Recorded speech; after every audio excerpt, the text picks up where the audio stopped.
News 24 এর আজকের সর্বশেষ সংবাদে প্রথমেই জানিয়ে দিচ্ছি সংবাদ শিরোনাম। চট্টগ্রাম সিটি নির্বাচনে মাঠে ৮,০০০ পুলিশ মোতায়েন। একরাম চৌধুরীকে দল থেকে বহিষ্কারের দাবি কাদের মির্জার। লন্ডন থেকে সিলেটে আসা ২৮ বিমানযাত্রীর করোনা পজিটিভ। থাকছে টাঙ্গাইলে শিশু অপহরণ ও হত্যা মামলায় ২ আসামির আমৃত্যু কারাদণ্ড। এছাড়া জানাবো চসিক নির্বাচনে ২৫ প্লাটুন বিজিবি মোতায়েন। থাকছে গ্যাটকো মামলায় খালেদা জিয়ার বিরুদ্ধে চার্জ গঠন পেছালো। এছাড়া রয়েছে ব্যবসায়িক নয় করোনা ভ্যাকসিন সংগ্রহ জনগণের স্বার্থে, জানালেন ওবায়দুল কাদের। এদিকে মির্জা আলমগীরের সারা জীবনের রাজনীতি বৃথা যাবে না। এবং সবশেষে রয়েছে মাদক ও অস্ত্র মামলা গোল্ডেন মনিরের বিরুদ্ধে চার্জশিট। পুরো খবর পেতে ভিডিওটি শেষ পর্যন্ত দেখুন। সর্বশেষ সংবাদ পেতে চ্যানেলটি সাবস্ক্রাইব করুন। এবার বিস্তারিত। চট্টগ্রাম সিটি কর্পোরেশন নির্বাচনে নিরাপত্তা নিশ্চিত ও আইন শৃঙ্খলা রক্ষায় পুলিশের ৮,০০০ সদস্য মাঠে থাকছেন।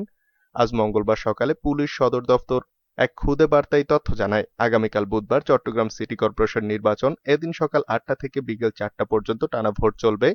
চট্টগ্রাম সিটি নির্বাচনে ভোট গ্রহণ হবে ৭৩৫ কেন্দ্রে। এর মধ্যে ৪২৯ কেন্দ্রকে গুরুত্বপূর্ণ বা ঝুঁকিপূর্ণ হিসেবে চিহ্নিত করেছে পুলিশ, যা মোট কেন্দ্রের ৫৮%। মূলত আওয়ামী লীগ সমর্থিত কাউন্সিলর ও বিদ্রোহী প্রার্থীদের দ্বন্দ্বে উত্তপ্ত হয়ে উঠেছে নির্বাচনী মাঠ। প্রচারের ফাঁকে এলাকায় ফিরেছে চিহ্নিত সন্ত্রাসীরাও। তাই ভোটের দিন কেন্দ্রের সুষ্ঠু পরিবেশ নিয়ে ভোটারদের পাশাপাশি শঙ্কায় আছেন বেশিরভাগ প্রার্থীও। নির্বাচনে মেয়র পদে প্রতিদ্বন্দ্বী ৭ জন, কাউন্সিলর প্রার্থী ২২৫ জন। এবার ভোটার ১৯,৩৮,৭০৬ জন। চট্টগ্রাম সিটি কর্পোরেশন নির্বাচনের প্রচার শুরু হয় ৮ জানুয়ারি, শেষ হয় ২৫ জানুয়ারি। চট্টগ্রাম সিটি কর্পোরেশন নির্বাচন সুষ্ঠু, নিরপেক্ষ, স্বচ্ছ ও গ্রহণযোগ্য হবে বলে গত রোববার চট্টগ্রাম সার্কিট হাউসে আইন শৃঙ্খলা কমিটির সভায় প্রধান নির্বাচন কমিশনার আশ্বস্ত করেন। নগর পুলিশ কমিশনার সালেম মোহাম্মদ তানভীর প্রথম আলোকে বলেছেন, ভোট কেন্দ্রে পর্যাপ্ত নিরাপত্তা থাকবে, ভোটাররা নির্ভয়ে ভোট দিতে পারবেন।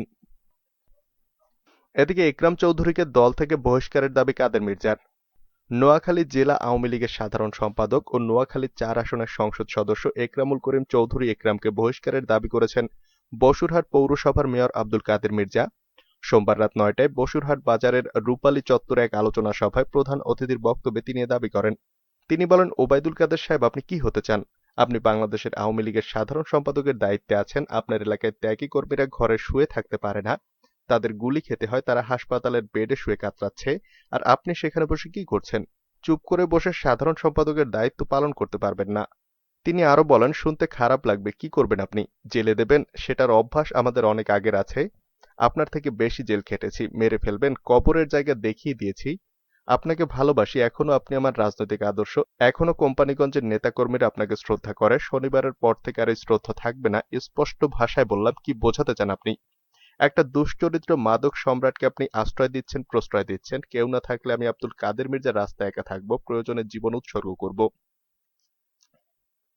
লন্ডন থেকে সিলেটে আসা ২৮ বিমানযাত্রীর করোনা পজিটিভ, ছড়িয়ে পড়েছে আতঙ্ক। লন্ডন থেকে সিলেটে আসা ২৮ বিমানযাত্রীর করোনা পজিটিভ শনাক্ত হয়েছে। সিলেট মেট্রোপলিটন পুলিশ এর অতিরিক্ত উপকমিশনার বিএম আশরাফুল্লাহ বিষয়টি নিশ্চিত করেছেন। গত ২১ জানুয়ারি লন্ডন থেকে বিমানের BG202 ফ্লাইটে ১৫৭ জন যাত্রী সিলেটে আসেন। সরকারি নির্দেশনা মোতাবেক নির্বাহী ম্যাজিস্ট্রেটের উপস্থিতিতে সেনাবাহিনী এবং পুলিশের তত্ত্বাবধানে তাদেরকে বিভিন্ন হোটেলের কোয়ারেন্টাইনে পাঠানো হয়। ৪ দিন কোয়ারেন্টাইনে থাকার পর গত ২৪ জানুয়ারি সব যাত্রীর নমুনা সংগ্রহ করে কোভিড-১৯ পরীক্ষা করা হয়। করোনা টেস্টে ২৮ জন যাত্রীর পজিটিভ শনাক্ত হয়েছে।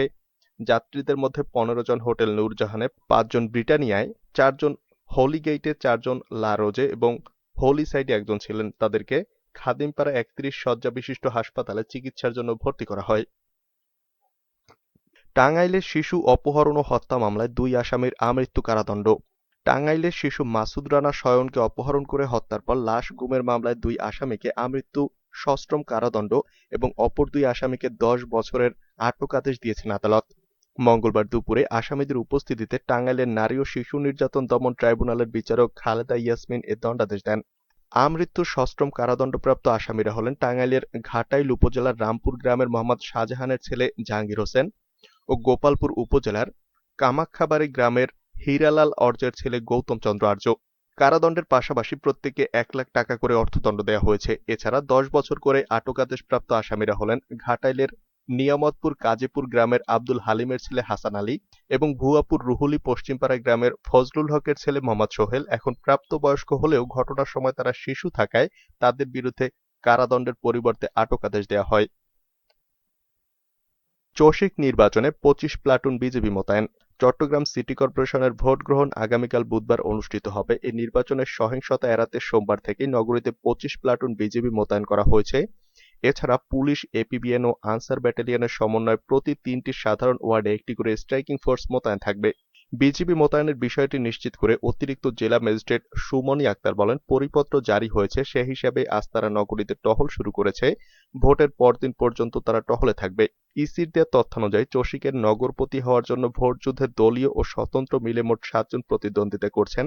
তাদের মধ্যে ক্ষমতাসীন আওয়ামী লীগ মনোনীত নৌকা প্রতীকে মোহাম্মদ রেজাউল করিম চৌধুরী, বিএনপির মনোনীত ধানের শীষ প্রতীকে শাহাদাত হোসেন, হাতপাখা প্রতীকে ইসলামী আন্দোলন বাংলাদেশের মোহাম্মদ জান্নাতুল ইসলাম, চেয়ার প্রতীকে ইসলামী ফ্রন্ট বাংলাদেশের মোহাম্মদ ওয়াহেদ মুরাদ, মোমবাতি প্রতীকে বাংলাদেশ ইসলামী ফ্রন্টের এম এ মতিন, আম প্রতীকে ন্যাশনাল পিপলস পার্টির আবুল মঞ্জুর এবং হাতি প্রতীকে স্বতন্ত্র প্রার্থী খোকন চৌধুরী প্রতিদ্বন্দ্বিতা করছেন। ৪১টি সাধারণ ওয়ার্ডে ৫৭ জন প্রার্থী এবং সংরক্ষিত ১৪টি ওয়ার্ডে ১৭২ জন প্রার্থী কাউন্সিলর পদে লড়াই করছেন।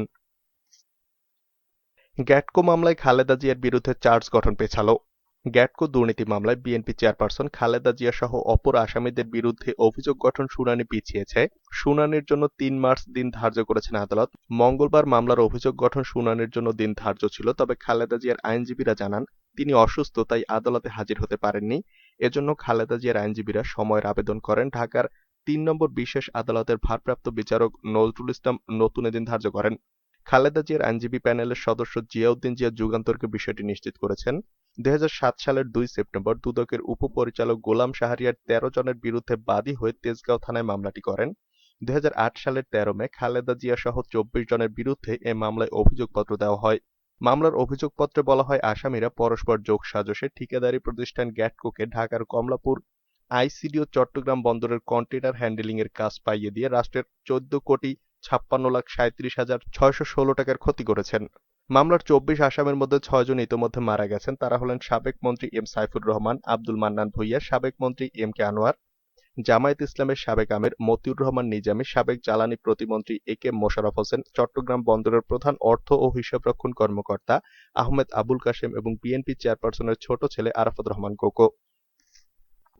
ব্যবসায়িক নয়, করোনা ভ্যাকসিন সংগ্রহ জনগণের স্বার্থে, জানালেন ওবায়দুল কাদের। আওয়ামী লীগের সাধারণ সম্পাদক ওবায়দুল কাদের বলেছেন, কাউকে লাভবান বা ব্যবসায়িক স্বার্থে সরকার করোনা ভ্যাকসিন সংগ্রহ করেনি। ভ্যাকসিন সংগ্রহ করা হয়েছে জনগণের স্বার্থে। মঙ্গলবার সকালে তার সরকারি বাসভবনের নিয়মিত ব্রিফিংয়ে তিনি একথা বলেন।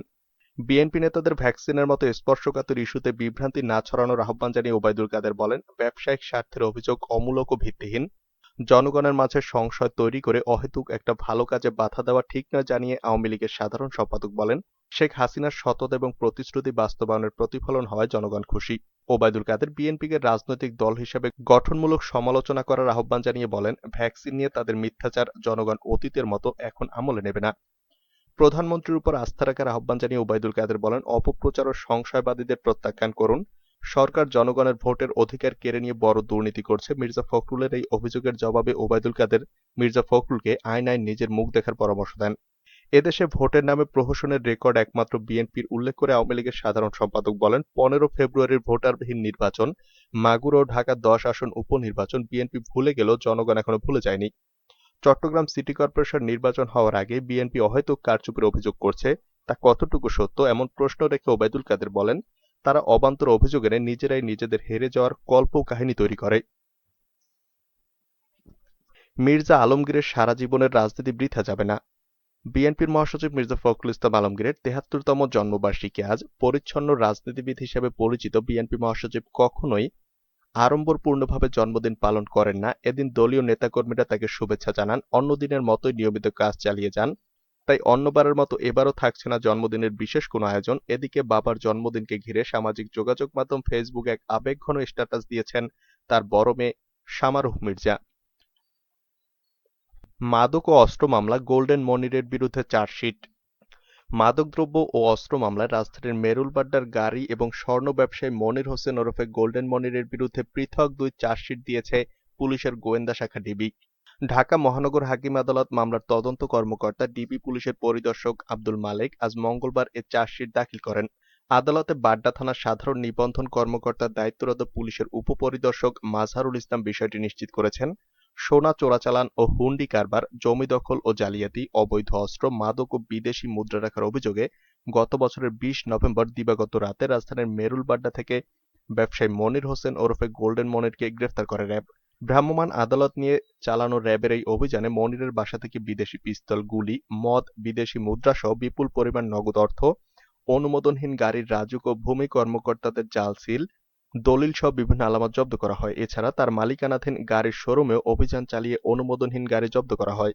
২২ নভেম্বর সকালে রাজধানীর বাড্ডা থানায় র্যাব বাদী হয়ে গোল্ডেন মনিরের বিরুদ্ধে মাদকদ্রব্য নিয়ন্ত্রণ আইন, অস্ত্র ও বিশেষ ক্ষমতা আইনে এই ৩টি মামলা দায়ের করে। ওই দিন অস্ত্র ও বিশেষ ক্ষমতা আইনের পৃথক ২ মামলায় ঢাকার অতিরিক্ত chief metropolitan magistrate Abu Bakkar সিদ্দিকের আদালত মনিরের ১৪ দিনের রিমান্ডের আদেশ দেন।